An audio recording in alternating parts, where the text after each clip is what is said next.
Salut la compagnie, c'est Jules Melon, et aujourd'hui, dans Rapport Ciné-Critique, à la sortie de la douche, je vais vous parler d'un vieux western américain sorti en 1948, Yellow Sky, ou en version française, La ville abandonnée, réalisé par Monsieur William A. Wellman, qui a notamment fait L'étrange incident quelques années auparavant, le seul que j'avais vu de lui jusqu'ici, et dont j'ai déjà parlé il y a pas mal de temps sur la chaîne. Un réalisateur qui a quand même pas mal bourlingué autour d'un questionnement sur son pays, l'Amérique, notamment avec sa période cinéma muet, que je connais que de réputation. Et ici ça continue, puisqu'il s'agit d'une sorte de post-western un peu crépusculaire, alors des termes galvaudés il est vrai, mais quand même. Sorti la même année que Red River, oui, mais aussi Le Trésor de la Sierra Madre, et on peut faire quelques parallèles entre ce dernier et le film dont il va être question ici. Écrit donc au scénario par un certain Lama Trotty, qui avait écrit L'étrange incident, alors aussi adapté d'une histoire, il y a pas mal de films de ces époques de toute façon qui étaient adaptés, soit de romans, soit de trucs écrits, des nouvelles et autres. Lama Trotty qui s'était aussi occupé de certaines écritures de films de John Ford, notamment Vers sa destinée, et quelque chose comme ça qui regarde les États-Unis. Et le chef-op, j'ai envie de le citer là aussi, Joseph McDonald, qui avait fait un John Ford quelques années avant, je crois que c'est La poursuite infernale, je vais vérifier parce que j'ai un doute, mais il me semble que c'est cela, et donc à peine 2 ans avant, ici, oui c'est ça, La poursuite infernale, My Darling Clementine, et sur d'ailleurs ces effets de noir et blanc un peu huis clos obscurs de certaines situations, en effet on voit que c'est le même monsieur à la photographie. Au casting, dans les rôles principaux masculins, nous avons Gregory Peck et Richard Widmark. Le rôle féminin majeur a été, et le seul d'ailleurs, a été confié à Anne Baxter, que j'ai vu récemment aussi dans Orson Welles, 6 ans avant celui-ci, La splendeur des Ambersons. Citons aussi dans des rôles secondaires, mais très marquants et très présents, le grand-père chercheur joué par James Barton, et des apparitions de John Russell, Charles Camper ou Harry Morgan, là, dans le gang qui apparaît dans le film. Harry Morgan qui était dans L'étrange incident, donc finalement on est un petit peu dans cette idée.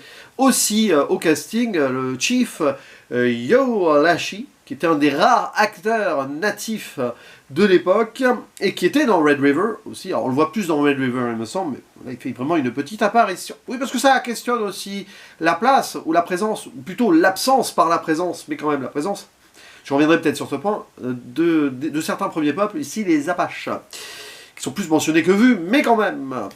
Alors, l'histoire est très simple sur le papier. Finalement, on est dans une petite... très américain, quoi. Tout simplement, on va suivre un gang qui vient de voler une banque. On le voit d'ailleurs au début, en introduction. Donc l'argent, des mercenaires, tout ça, des hors-la-loi, qui vont ensuite traverser le désert, et pas n'importe lequel, Death Valley. Et oui, la vallée de la mort. Ça a été tourné là-bas. Les conditions n'ont pas forcément dû être faciles tout le temps.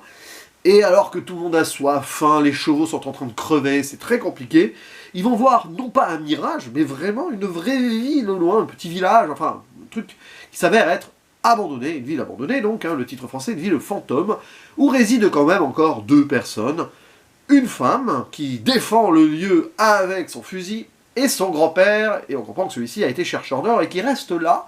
Pourquoi resterait-il là, alors que si ça a été abandonné, cette ghost town très western, c'est qu'il n'y a plus rien, en fait, c'est épuisé. D'ailleurs, c'est un film sur l'épuisement, à la fois de cette idée de richesse facile, du rêve américain aussi, et de cette conquête possible, qui n'en est pas une ici, à moins que ce soit la reconquête morale dont il va être question là, d'hommes qui sont quand même très très bas dans l'humanité, et qui peut-être vont changer, ou non.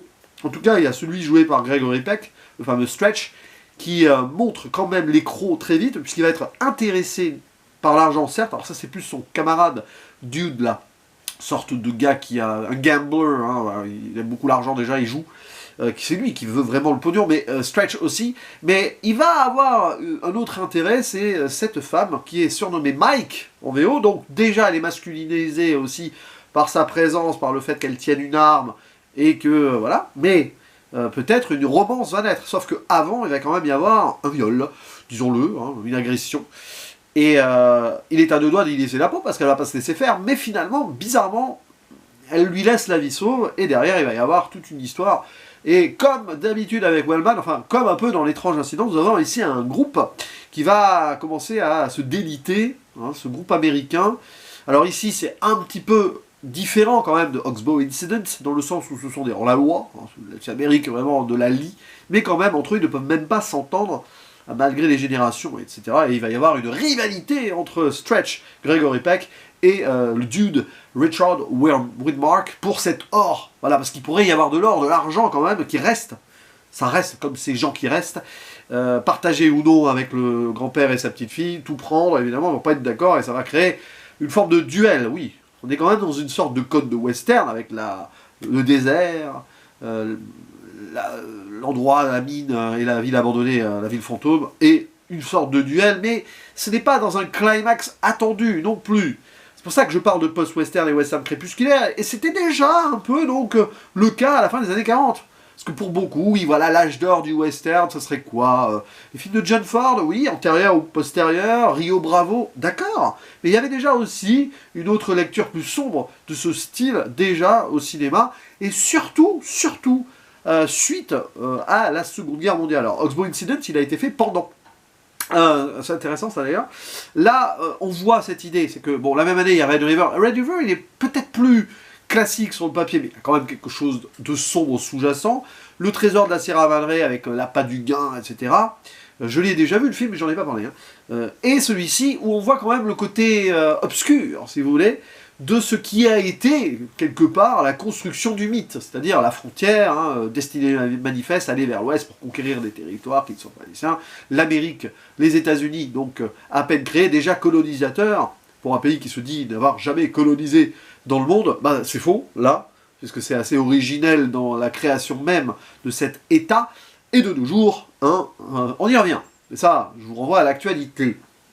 Quand je tourne cette vidéo, c'est 3 semaines avant sa publication, j'espère qu'il n'y aura pas eu encore pire entre-temps. Hein. Donc, c'est intéressant parce que Wellman, c'est pas qu'il est anti-américain du tout avec ce film, c'est pas ça, c'est qu'il questionne. Il pose la question de comment arriver à un certain bout, une fois que le dernier horizon a été franchi. Ça, voilà, l'Oregon et tout, mais bon, cet endroit-là, on est en plus après la guerre de sécession, donc on est vraiment dans cette fin de l'idéal américain, plus vraiment de terre à conquérir, même s'il y a encore des territoires qui ne sont pas des États, hein, tout ça, c'est jusqu'au début du XXe siècle, mais c'est surtout que là, en plus, on a des gens qui ont refusé la loi, ça veut dire ce que ça peut vouloir dire aussi, et qui vont traverser littéralement le désert, donc il y a aussi une référence un peu symbolique côté religion-rédemption, pour encore plus créer le mal, mais peut-être aussi, avoir une porte de sortie. D'où cette présence féminine qui ne l'est pas, entre guillemets, dans le début du film, mais peut-être qu'il va finir par le redevenir. Et c'est un grand film sur pas mal de points, mais j'ai des bémols, parce que on voit qu'il pouvait pas. Après, c'est un choix, ou c'est parce que la production a voulu que, ou n'a pas voulu que, c'est la 20th Century Fox quand même, il y a eu des limites, c'est-à-dire qu'on aurait pu aller beaucoup plus loin, le côté badass féminin principal va vite se calmer, se doser, parce qu'il y a cet homme qui l'agresse d'abord, mais derrière, bizarrement, ça va lui révéler en elle peut-être l'esprit féminin qu'elle aurait aimé avoir. Il y a un moment, elle arrache une sorte de poster, là, sur sa, enfin, une affiche, quoi. On sent qu'il y a une sorte de rejet, mais en même temps, elle a envie d'être finalement une femme comme une autre. Bon, on apprend qu'elle a vécu avec son grand-père toute sa vie, mais avant, elle a été élevée par des Apaches. Alors, c'est très spécial. Ça fait un peu, donc, la femme qui n'est pas féminine et masculine, parce qu'elle est un peu sauvage. Alors, il y a quand même un regard ambigu. Wellman ne fait pas un film non plus pro de premier peuple, Première Nation Apache ici, quand bien même, il ne fait pas de ce groupe Apache que l'on voit à un moment la menace qui va être sauvage et attaquée. Non, au contraire d'ailleurs, il y a plutôt une idée de peuple qui est là chez lui, qui rôde et qui pourrait reprendre possession des lieux sans évidemment un contrat tacite passé avec ce vieux chercheur d'or, qui est vraiment d'ailleurs dans la typologie parfaite de ces vieux chercheurs d'or qu'on a peut-être pu voir par exemple dans les BD Lucky Luke, peut-être. Ça a été un peu inspiré par ce film. Je ne sais pas, j'en sais rien, hein, je ne vais pas chercher à savoir plus. De toute façon, laissons la place au mystère. Et ouais, après, évidemment, ça s'adoucit. Et quand je parle de rédemption, j'ai même pas envie de faire de zone spoiler, en fait. C'est un petit peu trop convenu et trop facile sur la fin. Quand même, d'ailleurs, on est ce faux duel climatique qui n'est pas vraiment un climax. C'est intéressant parce qu'on est presque dans du hors-champ de pas mal de choses sur le final, en jouant sur cette photographie un peu sombre et tout. Intérieur, extérieur, on voit pas tout. Si vous cherchez de l'action pure et dure, épique et tout, vous serez déçus. C'est un film qui plutôt se renferme sur cet idéal en train de mourir, ou qui n'est déjà plus là, cette morale à l'américaine qui est déjà à l'abandon, ce rêve désuet est terminé, et donc l'épuisement, c'est ce que je disais plus tôt, ici donc de richesse potentielle facile, du rêve américain de l'Ouest, mais aussi de l'épuisement moral et de l'épuisement global de ces lieux. Il n'y a plus rien. C'est un peu l'impression d'une Amérique abandonnée. Ici, on ne verra pas grand-chose, à part cette banque un peu dévalisée au début, d'accord, mais après, même, il n'y a pas de grands espaces filmés, rien du tout. Et même quand ils traversent le désert, ça reste assez... On n'est pas dans des grandes perspectives de tentatives de montrer que waouh, il y a toute une possibilité encore d'expansion. Pas du tout, pas du tout. Et le film se renferme sur cet endroit qui n'existe plus, mais qui est là. Pour des gens qui, en tant qu'Américains, qui voulaient peut-être espérer avoir des idées de grandeur, eh ben, pour eux ça n'existe plus, donc ils prennent en main leurs propres rêves en faisant des crimes. Donc ça c'est passionnant, et en plus ils s'entendent pas entre eux, donc la violence elle est là, on le sent, hein, il y a quand même ces désaccords humains qui sont très durs, et qui montrent le côté sombre de la morale. Ça on le voyait dans L'étrange incident, c'est des choses qui ont peut-être pu inspirer d'autres westerns qui eux iront vraiment frontalement dans la violence et dans le déclin de ce mythe, de ce rêve, et je pense qu'un Sam Peckinpah par exemple a beaucoup apprécié ce genre de film-là pour en faire quelque chose d'encore plus frontal et direct par la suite. Je parle de Sam Peckinpah, je parle aussi sur cette idée-là d'idéalisme, d'humanisme qu'on essaye de retrouver, mais c'est pas facile dans la rédemption, mais en même temps en montrant le mauvais côté de l'Amérique. Je pense à Anthony Mann aussi. C'est peut-être pas un western, l'anti-western, un western crépusculaire, tout ce que vous voulez, fondateur, mais pas loin. Pas loin quand même, sur certains points. Ça emprunte un peu aussi à l'aspect presque film noir, mais c'est différent. C'est pour ça d'ailleurs qu'il y a ce retournement autour du personnage féminin qui redevient trop féminin, quasi forme de femme fatale, mais pas vraiment non plus, parce qu'on n'est pas dans ce même contexte, et c'est la limite pour moi du film. J'ai presque été déçu en fait de la simplification de quelque chose qui était bien plus complexe et bien plus intéressant et très moderne hein, dans la première partie du film, quand même après la réalisation reste impeccable, et l'interprétation des actrices et acteurs principaux aussi. Là, il n'y a rien à dire, quoi. Donc oui, après, c'est très bien utilisé dans les espaces, ou les faux espaces justement, et Wellman, ça ne l'intéressait pas de faire un western classique, ça se sent. Je ne sais pas s'il en aura fait dans sa carrière. Ouais, L'étrange incident et celui-ci en termes de... ça se passe dans l'Ouest américain au 19e siècle. Est-ce que ce sont vraiment des westerns, tout ça? Oui, dans le sens stricto sensu du terme, ça en est. Mais sinon, un peu plus subtil quand même. Et puis il y a voilà, comment capter les visages aussi. Il y a vraiment quelque chose de très marqué, de marquant là-dessus.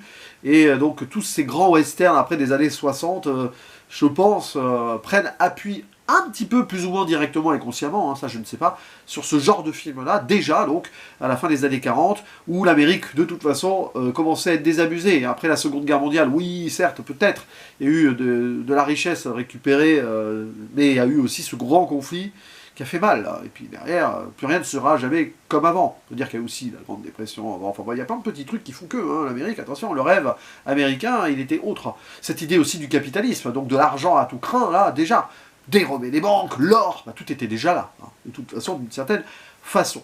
Donc c'est un film que je vous conseille, parce qu'il y a une force, hein, une force déjà formelle, structurelle aussi, et thématique, quand bien même je pense hein, sincèrement que, bon, bah, Wellman il a fait ce projet, c'est pas lui au scénario, il fallait arriver à une forme de classicisme malgré tout, pour l'époque. Il faut remettre le film à son époque, de toute façon.